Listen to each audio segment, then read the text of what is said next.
देखेंगे मिशन जिंदगी की उत्तरकाशी टनल में जिस तरह से हादसा हुआ उसमें ऑपरेशन जिंदगी जारी है। रुकावटें कई आ रही हैं लेकिन रेस्क्यू के लिए युद्ध स्तर पर कार्य जारी है। पहाड़ के अब ऊपर से छेद किया जा रहा है, बेहद सावधानी से ये काम किया जा रहा है। 15 दिनों से 41 कर्मवीर यहाँ पर फंसे हैं। पूरी अपडेट हम आपको लगातार ग्राउंड जीरो से दिखा रहे हैं। जो अभी ताजा तस्वीरें आई है वो आपको दिखाते हैं, बड़ी खबर भी आपको बताते हैं। बड़ी खबर, उत्तरकाशी टनल में वर्टिकल ड्रिलिंग जारी है।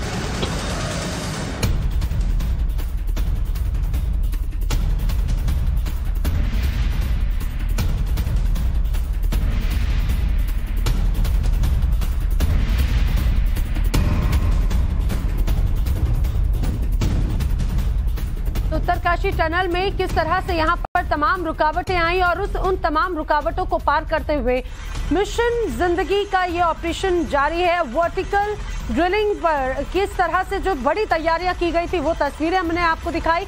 अब देखिए एक्सक्लूसिव तस्वीर भी हम आपको दिखा रहे हैं। दरअसल ये रेस्क्यू का प्लान सी है।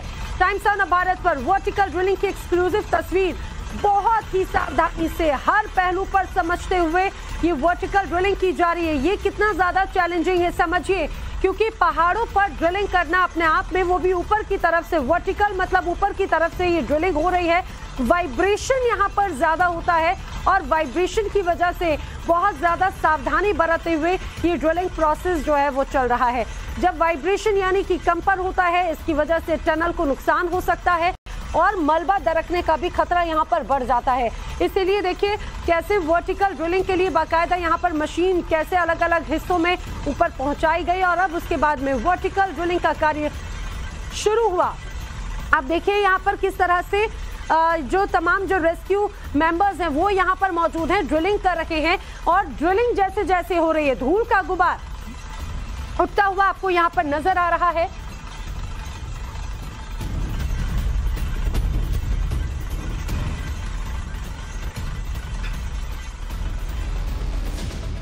आइए आपको हम बताने की कोशिश करते हैं कि ये वर्टिकल ड्रिलिंग आखिर कैसे की जा रही है। तस्वीरों में आप देखिए, ये आपको ये जो पूरा रेस्क्यू ऑपरेशन के लिए ये प्लेटफॉर्म आपको जो नजर आ रहा है, देखेंगे ग्राफिक्स के जरिए नीचे की तरफ वो टनल इस इलाके में सिलकियारा की तरफ से जिस जगह पर लोग यहाँ पर फंसे हुए हैं। अब वर्टिकल ड्रिलिंग कैसे होगी?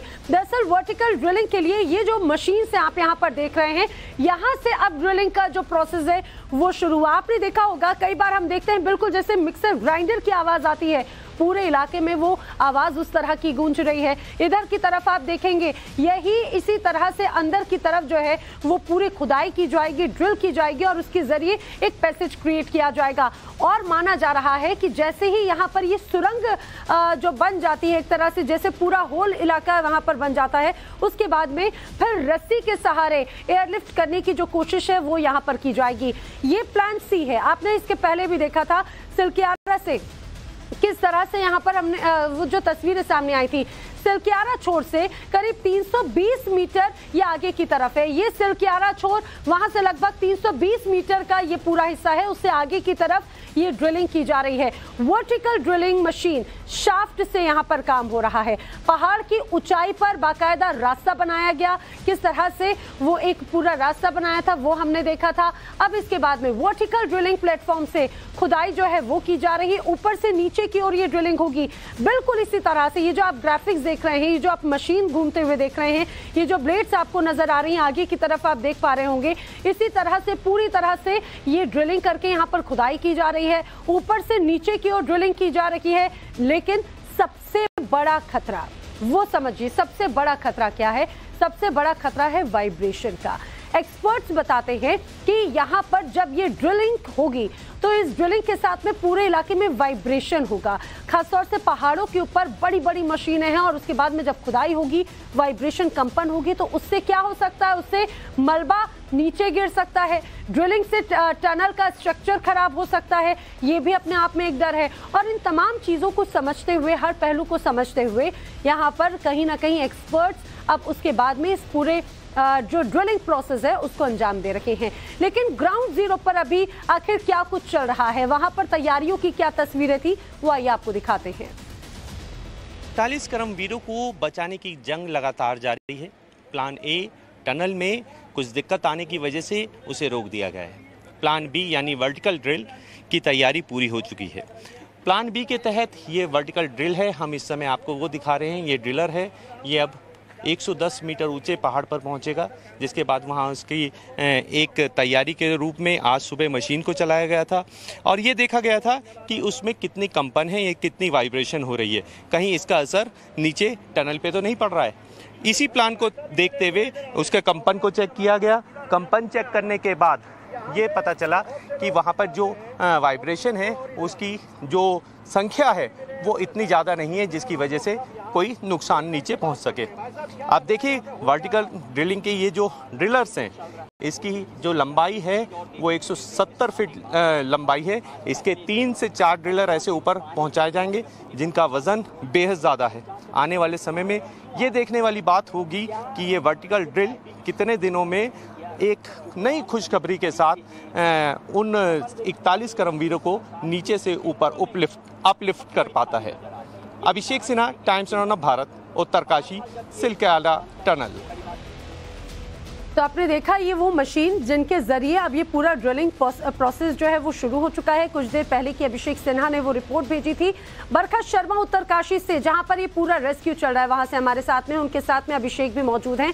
बरखा, सबसे महत्वपूर्ण पड़ाव जो है कहा जा रहा है वो यही है और चैलेंजिंग भी है, जब खासतौर से हिल टॉप से यहाँ पर ड्रिलिंग शुरू हुई। ड्रिलिंग अब शुरू हो चुकी है, कितना वक्त हो चुका है और क्या माना जा रहा है? जानकार क्या बताते हैं कि जिस गति से ये ड्रिलिंग हो रहा है, कब तक स्थिति जो है वो और क्लियर होती हुई नजर आएगी? बिल्कुल आप सही कह रही हैं नैना, ये बहुत ज़्यादा चुनौतीपूर्ण है। वर्टिकल ड्रिलिंग अगर नहीं होती तो देखिए उस पर इतना ज़्यादा मंथन, इतना ज़्यादा वक्त नहीं लिया जाता। ऑगर की अगर हम बात करते हैं, वो फंसी है, बाहर निकाला उसको जा रहा है, जब निकलती है तो मैनुअल ड्रिलिंग होगी। वर्टिकल ड्रिलिंग अपने आप में बहुत चुनौतीपूर्ण है। 2 तरह से ड्रिलिंग की जा रही है और कैसे उसका इस्तेमाल होगा, कैसे यहाँ उन फंसे हुए लोगों तक हम पहुंचेंगे, ये सबसे ज्यादा महत्वपूर्ण है। अभिषेक जी, ये जो अलग अलग 2 तरह की ड्रिलिंग्स की जा रही हैं, बताएं जरा। देखिए, जो वर्टिकल ड्रिलिंग ऊपर की जा रही है वो 200 mm और एक 1200 mm। पहले समझ लेते हैं 200 mm का काम क्या होगा। 200 mm का जो पाइप अंदर ड्रिल किया जा रहा है वो तकरीबन 20 मीटर तक ड्रिल हो चुका है। तकरीबन 2.5 से पौने 3 घंटे होने को आए हैं और उसका काम जो होगा वो सबसे पहले लाइट पहुंचाने का होगा। नीचे जो सुरंग बनाई जा रही है, जो वर्टिकल ड्रिल किया जा रहा है, उसमें लाइट पहुंचाई जाएगी और ये चेक किया जाएगा कि आने वाले जो पड़ाव हैं वो कितने खतरनाक हो सकते हैं, कितने गंभीर हो सकते हैं। देखिए, ये एक बहुत चैलेंजिंग है और उसके बराबर में जो 1200 वाला ड्रिल किया जा रहा है वो इस बार काफ़ी बड़ा है। जो हमने दिखाए हैं अभी तक 900 दिखाए हैं, 800 दिखाए हैं और 700 दिखाए हैं ना, उससे काफ़ी बड़ा है। 1200 में इसलिए किया गया कि 2 लोगों को आराम से, एक तो एनडीआरएफ के जवान, जब ये ड्रिल हो जाएगा तो एनडीआरएफ के जवान नीचे उतरेंगे, फिर उन्हें नीचे से ऊपर पुल करते हुए ऊपर लेके आएंगे, तो वो 1200 mm के पाइप में ही संभव है, इसीलिए वो 1200 mm किया जा रहा है। लेकिन जो अभी मिट्टी खोदी गई है 1200 mm वाले पाइप में, उसमें मलबा अभी नहीं आया है, लेकिन अभी मिट्टी आ रही है, ये राहत की बात है। लेकिन अभी तो शुरुआत है, लेकिन ये देखने वाली बात होगी, ये वही पहाड़ है जिसके नीचे टनल है। टनल के कंपन को भी देखा गया, उसकी भी जांच की गई, लगातार वाइब्रेशन उसका चेक किया गया। बताइए अभिषेक और बरखा की, अभी तो जिस तरह से जो ड्रिलिंग हुई ऊपर ही ऊपर की तरफ नजर आती है, वो मिट्टी का इलाका नजर आता है, लेकिन जैसे जैसे ड्रिलिंग प्रोसेस आगे की तरफ जाएगा, आखिर आगे कैसे चट्टान और जो कड़क पत्थर है वो नजर आएंगे। मैं दोबारा रुक करती हूँ, लेकिन इसी बीच उत्तरकाशी रेस्क्यू पर मुख्यमंत्री पुष्कर सिंह धामी की तरफ से प्रतिक्रिया सामने आई है, उनका बयान सामने आया है। उनका कहना है कि प्लाज्मा कटर से भी काम जो है वो तेजी से हो रहा है और ऑगर ब्लेड को काटने का काम लगातार जारी है। सीएम धामी ने कहा कि पाइप में अभी भी 14 मीटर तक आगे जो है ऑगर ब्लेड फंसे हुए हैं। यही अपने आप में काफी ज्यादा चैलेंजिंग है, लेकिन जिस तरह से प्लाज्मा कटर काम कर रहा है उससे उम्मीद की जा रही है कि ये भी ऑगर ब्लेड्स जल्दी हटा ली जाएंगी। अभी सुबह से प्लाज्मा मशीन जो हैदराबाद से आई है उसने काम करना शुरू कर दिया है और तेजी से कटिंग हो रही है। अब कुल 14 मीटर शेष बचा हुआ है जो आगर मशीन को काट के निकालना है। लगता है कि जल्दी ये काम हो जाएगा अगले कुछ घंटों में। उसके बाद मैनुअल काम शुरू होगा डीलिंग का। तो प्लाज्मा कटर जिसका जिक्र अभी हुआ, आखिर प्लाज्मा कटर क्या है, किस तरह से काम करता है, ये भी जानना जरूरी है। आइए आपको जल्दी से मैं ग्राफिक्स के जरिए समझाती हूँ, आप देखते जाइए, समझते जाइए। मेटल को काटने के लिए दरअसल गैसेस का इस्तेमाल किया जाता है, जिसमें नाइट्रोजन, हाइड्रोजन जैसी तमाम गैसेस का इस्तेमाल किया जाता है, यूज किया जाता है।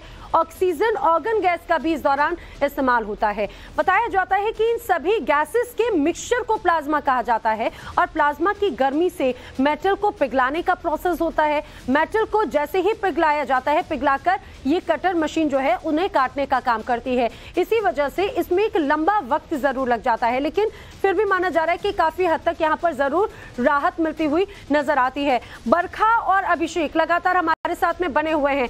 बरखा और अभिषेक, जरा ये भी समझाने की कोशिश कीजिए, जो प्लाज्मा कटर है, प्लाज्मा कटर जो सीएम धामी का ये पूरा बयान है, उनका कहना है कि काफी तेजी आई है। प्लाज्मा कटर से जैसे ही अगर ऑगर मशीन के बिट्स निकल जाते हैं, तो फिर क्या यहां से भी जो पहले जो खुदाई का काम था, मैनुअल ड्रिलिंग की बात कही जा रही थी, क्या वो यहां पर प्रोसेस शुरू होगा? कितना अंतर होगा? ये वाला प्रोसेस क्या होगा?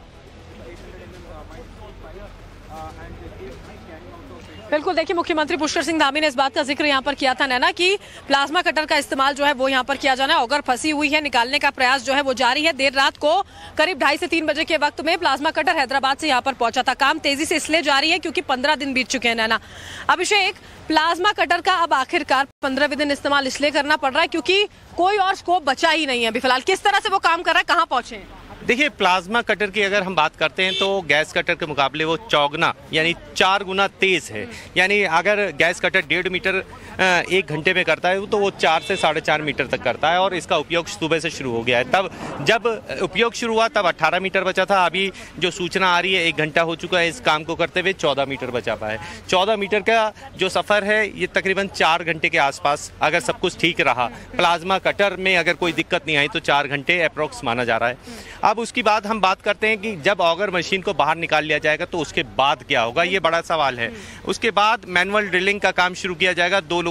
7 लोगों की एक टीम जो लगातार दिल्ली जैसी जगह पे काम करके आए हैं, जो नीचे टनल में हमेशा से काम करते आए हैं, नलकों की जो ड्रिलिंग करते हैं वो काम करते आए, ऐसे 7 स्पेशलिस्ट लोगों को बुलाया गया है। उसके बाद उनके काम शुरू होगा, जिसके जो अनुमान ये माना जा रहा है कि 24 से 30 घंटे में वो आगे की जो दूरी बची हुई है 8 से 9 किलोमीटर, 8 से 9 मीटर की वो तय कर पाएंगे। उसके बाद तो खबर सबके सामने होगी। और लेकिन अगर हम अभिषेक इसको थोड़ा और क्लैरिफाई कीजिए, क्या एक तरफ मैनुअल ड्रिलिंग और दूसरी तरफ जो हम देख रहे हैं वर्टिकल ड्रिलिंग, वो पैरेलली वर्क करती जाएगी अगर ये गैस कटर से, या फिर हमने देखा है कि प्लाज्मा कटर से अगर हो जाता है, या फिर जैसे अगर इसमें सफलता मिलेगी दोनों प्लान में से किसी एक प्लान पे जाएंगे? देखिए, सबसे आसान जो प्लान है वो आज भी सभी लोगों का ये मानना है कि वो प्लान ए है, यानी टनल वाला।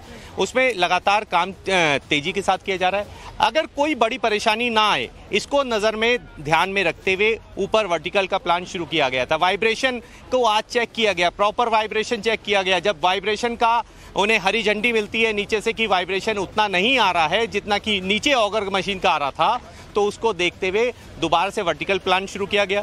वर्टिकल प्लान में लगातार 7 मीटर वर्टिकल कर चुका है, वो ड्रिल कर चुका है। अब बात करते हैं नीचे की। अगर नीचे का स्थिति साफ बिल्कुल क्लियर मिल जाती है। देखिए नैना, मैं आपको एक और बात समझाऊंगा। ये जो मलबा है, वो मलबा में क्या क्या चीज आ रही है, ये क्यों बड़ी दिक्कतों का सामना करना पड़ रहा है। ये पूरी एक लैंटर यानी एक पूरी छत नीचे गिरी हुई है। ये बहुत इंपॉर्टेंट बात है अभिषेक। ये लैंटर जब गिरता है, उस लैंटर के अंदर सीमेंट का जाल, लोहे का जाल बाकायदा कैसे उसको सेट करने के लिए लगाया जाता है, यही सबसे ज्यादा चैलेंजेस है। अभिषेक और बरखा, मैं आपका दोबारा रुक करूं, लेकिन एक और बड़ी खबर बताएं। अर्नोल्ड डिक्स का बयान जो है वो अपने दर्शकों को सुनाना जरूरी है। दरअसल टनल एक्सपर्ट हैं अर्नोल्ड डिक्स, जो लगातार यहाँ पर मौजूद हैं। उनका बयान सामने आया है। उनका कहना है कि आज सुबह से ही काम में तेजी आई है और ब्लेड के जो टुकड़े हैं उन्हें कैसे निकाला जाएगा, तो उन्होंने कहा है कि पाइप के जरिए ब्लेड के टुकड़ों को निकाला जा रहा है। सुनिए। Yeah, so as you know, the auger machine failed, and we're having a lot of technical difficulties getting the auger out from the pipe. Right. That's going much faster now. This morning, newer plasma cutters have come, and the brave men who are going in there in a pipe with plasma cutters and cutting it piece by piece and taking it out. That's happening now, and progress is faster this morning. तो देखिए यहाँ पर आपने एर्नॉल्ड डिक्स को भी सुना, उन्होंने कहा है कि प्लाज्मा कटर जब से आया तो तेजी आई। आखिर प्लाज्मा कटर क्या है, आखिर क्यों इसकी जरूरत पड़ी, वो भी जरा समझिए। बहुत साधारण भाषा में समझाने की कोशिश करती हूँ। दरअसल सिलकियारा छोर से ड्रिलिंग का काम यहाँ पर रुक गया, जहाँ पर ऑगा मशीन खराब हुई और ड्रिलिंग वहाँ पर रोक दी गई क्योंकि जो उसकी ब्लेड्स की बिट्स थी वो अंदर फंस गई। सुरंग के अंदर ऑगा मशीन के ब्लेड जब फंसे तो ब्लेड फंसने से हॉरिजॉन्टल खुदाई जो थी, जो प्रोसेस चल रहा था, उसे रोकना पड़ा। अब ब्लेड वहां पर फंसी तो उसे कैसे निकाला जाएगा? ब्लेड निकालने के बाद में ही काम आगे बढ़ेगा, ये कहा जा रहा है। प्लाज्मा कटर से ब्लेड काटने की कोशिश की जा रही है। दरअसल अमेरिका निर्मित बर्मा मशीन, जिसे ध्वस्त सुरंग स्थल पर ड्रिलिंग के लिए तैनात किया गया था, मलबे के माध्यम से ड्रिलिंग करते समय कई बार परेशानियों में वो घिरी थी। मशीन के रास्ते में कोई धातु या कोई अवरोध आने पर मशीन काम करना बंद कर देती है। इसके बाद में हर बार किसी न किसी बाधा का सामना करने पर मशीन को सुरंग से बाहर लाना पड़ता है। ये तस्वीर यहाँ पर नजर आती है। इसीलिए कहा जाता है प्लाज्मा कटिंग जो है उसकी जरूरत है और प्लाज्मा कटिंग के माध्यम से ही काफी ज्यादा जो है वो स्थिति और भी ज्यादा होगी, इजी होगी। अभिषेक और बरखा लगातार हमारे साथ में बने हुए हैं। अभिषेक, आप प्लाज्मा कटिंग की अहमियत को बता रहे थे, इसके साथ ही आप ये भी बता रहे थे कि कितना ज्यादा चैलेंजिंग ये हो जाता है। प्लाज्मा कटिंग के साथ साथ मैं चाहूंगी ये भी बताइए कि जो अब वर्टिकल ड्रिलिंग के साथ में जो खतरे हैं उससे बचाव के लिए प्रोटेक्शन अम्ब्रेला का जिक्र बार बार हो रहा है, वो क्या है? पहले प्लाज्मा कटिंग। ये जो प्रोटेक्शन अम्ब्रेला, देखिए प्रोटेक्शन अम्ब्रेला के बारे में जानते बरखा, आपको क्या जानकारी आई थी वो बताइए। जो स्ट्रेंथनिंग जो की गई थी, एग्जैक्टली अभिषेक। देखिए अब नैना, आपको याद होगा अंदर कुछ दिनों पहले ये खबर आई थी कि ब्लास्ट हुआ था। ब्लास्ट आने के बाद अंदर कुछ क्रैक्स जो हैं वो आ गए थे। जो मजदूर अंदर काम कर रहे थे नैना, वो भाग गए थे यहाँ से और उसके बाद काफी वक्त तक काम जो है वो पूरी तरह से ठप रहा था। उसके बाद जब अंदर इस टनल के अंदर काम करना शुरू किया गया था तो स्ट्रेंथनिंग का काम शुरू किया गया था, ऊपर पूरी की पूरी मजबूती का काम शुरू किया गया था और उसी के लिए ये पूरा का पूरा अम्ब्रेला जो एक तरह से स्ट्रेंथनिंग के लिए तैयार किया गया है, ताकि जब आप आगे काम करते जा रहे हैं तो कोई मुसीबत जो है, कोई परेशानी जो है अभिषेक, वो यहाँ पर ना आए। जो लोग काम कर रहे हैं उनकी जिंदगी भी खतरे में, अंदर के लोगों को बचाने के लिए तो रेस्क्यू ऑपरेशन जारी है लगातार। और अभिषेक, जिस तरह नैना पूछ रही थी और ये सवाल बहुत ज्यादा उठ रहा है वर्टिकल ड्रिलिंग को लेकर भी कि समस्याएं क्या क्या आ सकती हैं। देखिए, समस्याओं की अगर हम बात करें, सबसे पहले आज जब वर्टिकल ड्रिलिंग का काम शुरू हुआ तो उसको सबसे पहले देखा गया वाइब्रेशन उसमें कितना आ रहा है। वाइब्रेशन जब उसका नापा गया तो वो उतना वाइब्रेशन था, अगर आसान भाषा में समझाऊं कि एक मिट्टी का मकान है, अगर उस पर उसके पास ये वाइब्रेशन दिया जाता है तो वो भी नहीं गिरेगा। इतना कम वाइब्रेशन के चलते इसको ऊपर से ड्रिल किया गया, ड्रिल का काम शुरू हो गया है। अब अम्ब्रेला की बात करते हैं कि क्या है वो अम्ब्रेला और क्या है वो सुरक्षा कवच। देखिए, सुरक्षा कवच के बारे में हमने सबसे पहले दिखाया था। जो काम कर रहे हैं वहाँ पे, जो ऑलरेडी काम कर रहे हैं, उनके लिए एक एस्केप प्लान तैयार किया गया था। देखिए, मैं दिखाना चाहूँगा, ये जो ब्लॉक्स हैं, ये पीछे आप मेरे ब्लॉक्स देख सकती हैं टनल के अंदर। इसके इन ब्लॉक्स का 100 मीटर लंबा एक रास्ता बनाया गया है। अगर इन ब्लॉक्स में कोई दिक्कत आती है, किसी तरह का ऊपर से एस्केलेशन होता है, तो वो तुरंत इन ब्लॉक्स के मार्फत से सीधा बाहर आ सकते हैं। एक प्लान ये है। दूसरा प्लान ये है कि जो उसकी छत थी, जो टनल की छत थी, उसे पूरी तरह से कंक्रीट करके मजबूत कर दिया गया है, जिसकी वजह से अगर किसी तरह से एस्केलेशन या वाइब्रेशन होता है। देखिए, मैं आपको एक और चीज़ बताता हूँ वाइब्रेशन की बात को लेकर। 170 हॉर्स पावर की मशीन चल रही है और 170 हॉर्स पावर की मशीन का वाइब्रेशन आप समझ सकते हैं कितना ज़्यादा होता है। और जब उसके वाइब्रेशन से अभी कोई दिक्कत नहीं हो रही, यही वो चैलेंजेस हैं जिनसे पार पाना है अब एक्सपर्ट्स की टीम को। लगातार आप लोग वहां से अपडेट्स पहुंचा रहे हैं। हम आपका रुख दोबारा करें। फिलहाल जानकारी के लिए आपका शुक्रिया। हर पल पल की अपडेट, रेस्क्यू से जुड़ी हुई, उत्तरकाशी टनल से जुड़ी हुई हर बड़ी तस्वीर, हर बड़ी खबर सिर्फ और सबसे पहले टाइम्स ऑन भारत पर।